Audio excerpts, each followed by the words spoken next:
في هذا الفيديو الخوت غادي نهضروا على واحد الفيديو جديد واللي بانت فيه اعداد كبيره من مدرعات ام 1117 غارديان المغربيه، وهي كيتم نقلها للوحدات القتاليه فين غادي تخدم. وراه في اواخر سنه 2025 بدا المغرب كيتسلم مدرعات ام 1117 واللي خديناها من برنامج ODA الامريكي. وهذا البرنامج فرا كيحط فيه الجيش الامريكي فائض الاسلحه ديالو، وبالتالي كاينين فيه العشرات ديال الالاف من المدرعات والعربات والطائرات وحتى الأسلحة الفردية والشاحنات والمروحيات وغيرها، واللي كيمكن لحلفاء أمريكا أنهم ياخذوهم مباشرة من المخازن وبسعر اللي رخيص بزاف. وبالتالي ملي حط الجيش الأمريكي أعداد كبيرة من مدرعات M 1117 غارديان، فرا مشى المغرب خدا منها عدد 600 مدرعة تقريبا، ثم مشات حتى اليونان واللي خدات الأعداد اللي بقات واللي هي 1200 مدرعة. وراه هاد المدرعات اللي خدا المغرب فرا العدد ديالها هو بالضبط 597، وهما اللي كتشوفوا معايا حاليا في الصور واللي بانوا في احد المراكز التابعه للقوات المسلحه الملكيه. ورا في هذا المركز فين تم اعاده صيانه هذه المدرعات وتاهيلها، زائد اعاده صباغتها بتمويل القوات المسلحه يعني الصحراوي الاخضر، باش يتم في الاخير ارسالها للقواعد العسكريه والوحدات فين غادي تخدم. ورا كانوا نيت بانوا شي صور في الاشهر القليله اللي دازت واللي تم فيها الاعلان على تخريج اول دفعه من التقنيين المغاربه واللي تم تدريبهم وتكوينهم على تطوير وصيانة هذه المدرعات.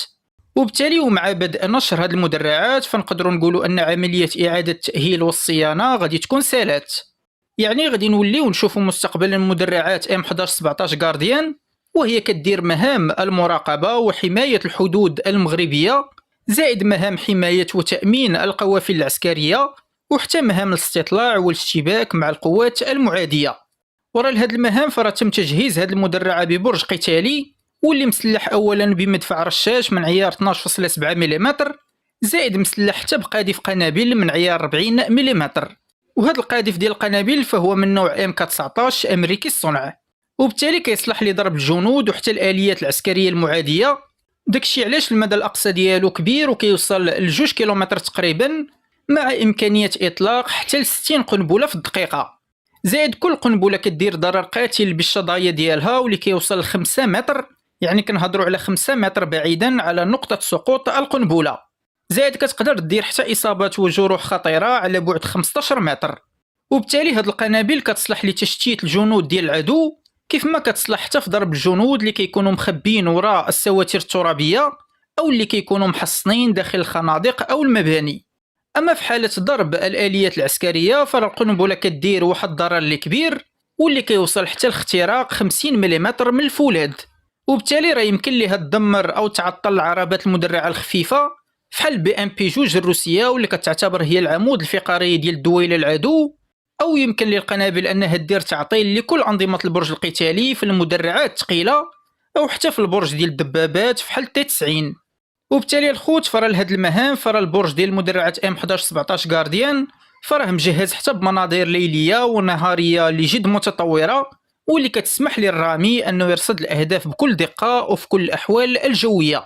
زائد راه البرج ديال هاد المدرعه كيقدر يدور 360 درجه، يعني يمكن ليه يضرب الاهداف وخا يكون في وضعيه الحركه. وكخلاصه الخوت فرا العدد اللي خدينا فهو عدد اللي مزيان بزاف، حيت راه اضافه 600 مدرعه مسلحه دقه وحده فرا كتبقى اضافه اللي كبيره بزاف واللي غادي تزيد من القوه الناريه لقواتنا البريه الملكيه.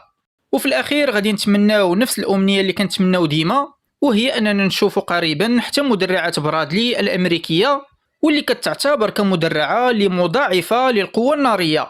وراه بكل صراحه ما كايناش اليوم شي مدرعه مجنزره في العالم واللي قدرات انها دير نفس الانجازات ديال برادلي. يعني البرادلي قدرات انها تحمي الطاقم ضد كل انواع الضربات والكمائن، زائد قدرات انها تضرب وتدمر كل انواع الدبابات والمدرعات، كيف ما قدرت انها تخترق التحصينات والخنادق الروسيه في الحرب الاوكرانيه الروسيه. ورا لدرجات كاين واحد الفيديو اللي كنعتبره انا اسطوري واللي فيه جوج برادلي اوكرانيه واللي مشات مهاجمه خط الدفاع ديال الروس واللي كان محصن مزيان.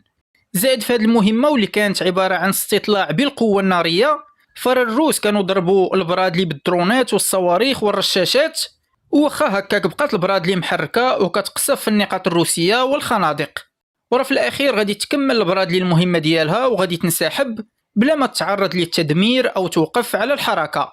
ورا المهمة ديال البرادلي في هذا الهجوم الأسطوري كان عبارة عن استطلاع بالقوة. يعني الأوكران صيفطوا 2 مدرعات برادلي باش يستفزوا الخط الدفاعي الروسي باش يتم الكشف على الأسلحة والمواقع ديال القوات الروسية. وبالتالي هذا الاستطلاع بالقوة الهدف منه هو يعرفوا تفاصيل الخط الدفاعي، يعني باش ما تكونش مفاجآت ملي يبدا الهجوم الأوكراني الحقيقي على هذا الخط ديال الدفاع.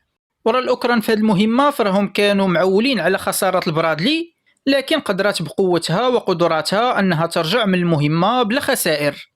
وبالتالي كنعاودوا نتمناو أننا نشوفوا البرادلي قريبا عند القوات المسلحة الملكية. حتى لهنا غادي يكون الفيديو سالا، نتلاقاو في أخبار جديدة، مع السلامة.